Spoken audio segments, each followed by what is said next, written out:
A1 hospital, doctor B एकेश चंद्र, MBBS MD, paediatric, बाल्य एवं शिशु विशेषज्ञ। हमारा पता है सोनकर सिटी LIC ऑफिस के पास, Bilaspur road, Mungeli. Mobile number 7999875001।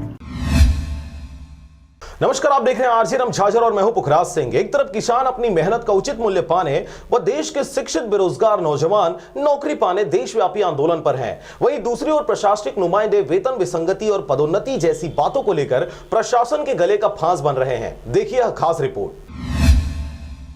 आजादी के 70 दशक बाद भी जहां पर किसान अपनी मूलभूत सुविधाओं को पूरा करने में अक्षम हैं, आज भी उन्हें उनकी मेहनत का उचित मूल्य नहीं मिल पा रहा। यही कारण है कि पूरे देश में किसानों का गुस्सा सर चढ़कर बोल रहा है और यह विरोध चाहे जियो के नंबर को पोर्ट कराने से हो या फिर चाहे प्रशासनिक नुमाइंदों द्वारा किसी विषय में पैसे मांगे जाने के विरोध में, सभी जगहों पर किसानों के हो रहे शोषण को किसान अब सामने लाने लगा है। इसी कारण अब पूरे भारत में यह गुस्सा देखा जा रहा है। ऐसे समय में जब किसान अपने हक की लड़ाई लड़ रहे हैं, तब प्रदेश में राजस्व विभाग के उद्यमी पदों पर बैठे पटवारियों द्वारा पदोन्नति जैसे 9 सूत्री मांगों को लेकर अनिश्चितकालीन हड़ताल पर जाने की बातें सुनते ही किसानों को या किसानों के कामों और मांगों को सरकार का ध्यान हटाने की साजिश भी कही जा रही है। ज्ञात हो कि देश में राजस्व विभाग की सबसे पहली सीढ़ी कोटवारों के बाद पटवारियों से होते हुए जाती है। यही वजह है कि सबसे शिक्षित वर्ग होने के साथ ही किसानों के राजस्व को कंट्रोल करने के सारे उपाय इनके ही हाथों पे होता है। परंतु आज पूरे प्रदेश में किसानों सहित पटवारियों की स्थिति सबके सामने है।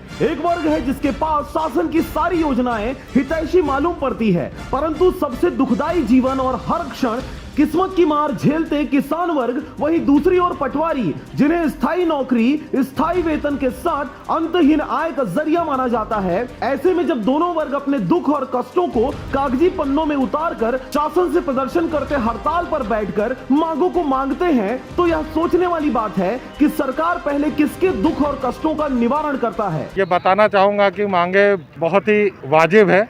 अगर देखा जाएगा, हम लोग 2 हल्के के चार्ज में रहते हैं या 3 हल्के के चार्ज में रहते हैं। हमें हल्कावार कोई भी भत्ता बहुत कम है, 250 रुपये पर मंथ है, जिसे हमने बढ़ाने के लिए कहा है। इसके अतिरिक्त हम लोग पिछले 5 सालों से 15 सालों से कंप्यूटर में काम कर रहे हैं, लेकिन पिछले 5 सालों से हम ऑनलाइन काम कर रहे हैं। ना हमें नेट भत्ता दिया जाता है, ना हमें कोई संसाधन दिया गया है। इसके अतिरिक्त जो है, हमारे पदोन्नति में भी 50% पद का हमने मांग करा है कि उसे पदोन्नत किया जाए और 50% हमारे पटवारियों से ही एग्जाम लेकर उसको वो किया जाए कि चरणबद्ध तरीके से अगर हमारी मांगे नहीं मानी जाएंगी तो हम हड़ताल पे, स्ट्राइक पे जाएंगे। आजादी के बाद से अच्छे दिन की बात जो रही है, देश की बहुतायत वर्ग यानी किसान अपने विकास और हक के लिए कोटवार, पटवारी, तहसीलदार और उसके आगे भी हर कदम पर लोहे के चने चबाते हुए अंगारों भरी नदी पार करके भी गारंटी नहीं होता कि सही लोन मिलेगा, सही फसल की कीमत मिलेगी, सही रूप से सारे काम हो जाएंगे। फिर भी सबको मैनेज करता चलता है।